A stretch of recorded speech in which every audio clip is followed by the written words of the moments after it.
I believe you had a great opportunity last night to look up at the sky. Everything that you see out there also emits radio waves. So that's the first thing. Everything that you see emits a radio wave as well. In fact, light is just a kind of radio wave, but in terms of what these dishes measure, all those things emit radio waves as well. That's the first thing. Some of the things you can't see out there also emit radio waves. So that's another reason why we want to have a radio telescope. So what we do is we design an electronic instrument that can capture the radio signals that emanate from space, and we can then detect, is that radio signal there or not? And that tells us something about the physics or the processes that create those radio signals. And different kinds of physical processes generate different kinds of radio signals. So let's take the simplest one for this example. Let's take neutral hydrogen. Hydrogen, the most basic element in the universe, very simple. Turns out it has a radio fingerprint. It emits a radio signal at about 1.4 gigahertz. You know what that is? Great. If you don't, just know that there is a radio fingerprint associated with neutral hydrogen. What does that mean? You can build a receiver, much like your receivers in your car when you want to tune to a radio station, and tune it to that frequency and see, is there any radio signal there or not? If there is radio signal, then what does it tell you? There's hydrogen there. If there's no radio signal, what does it tell you? There's no hydrogen there. The strength of the signal tells you how much hydrogen is there. So now sitting on the Earth, you can look out into the universe and you can probe the universe and find out where there is neutral hydrogen in the universe.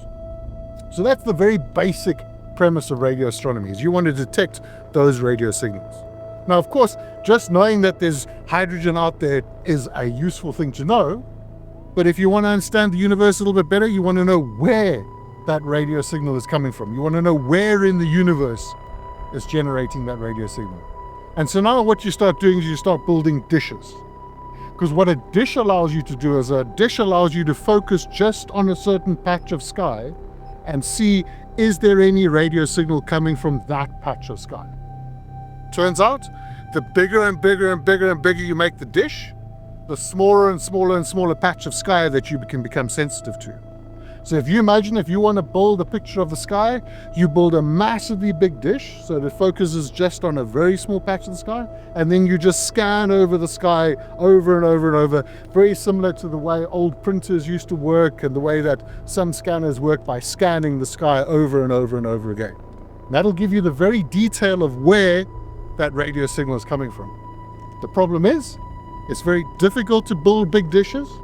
It's very expensive to maintain big dishes, and so there is a limit. And it turns out that we discovered that instead of building one big dish, we can build lots of little dishes and add them together as though they were one big dish. And that's what you're seeing here on the site. You're seeing lots and lots of dishes that in their own right are sensitive to the sky. Turns out how much of the sky? When you look at the moon and you see how big the moon is, that's roughly the size of the patch of sky that these dishes are sensitive to, as a good example. Together or one? No, one dish. One dish is sensitive to that patch of the sky. What we then do is we point all the dishes at exactly the same patch of sky. And then as the radio signal comes from that patch of sky and arrives at our array, you can imagine that if it's coming from directly above, it'll arrive at all the dishes at exactly the same time. If it's coming from slightly to the side of that patch of sky, it'll arrive at some dishes slightly before it arrives at the other dishes. And if you can measure that difference in arrival time, you can tell where in that patch of sky the radio signal is coming from. And so that allows us to now build a very detailed picture of what the radio emission looks like in that patch of sky. And so where's the limit then? There is no limit.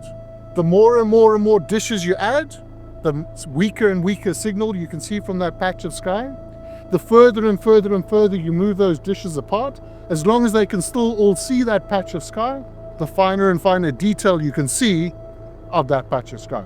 And so now you have an interferometric radio array where it's now able to make images of the sky in that patch. And now you can point those dishes at different patches of sky, and so you can then build up images that you see in the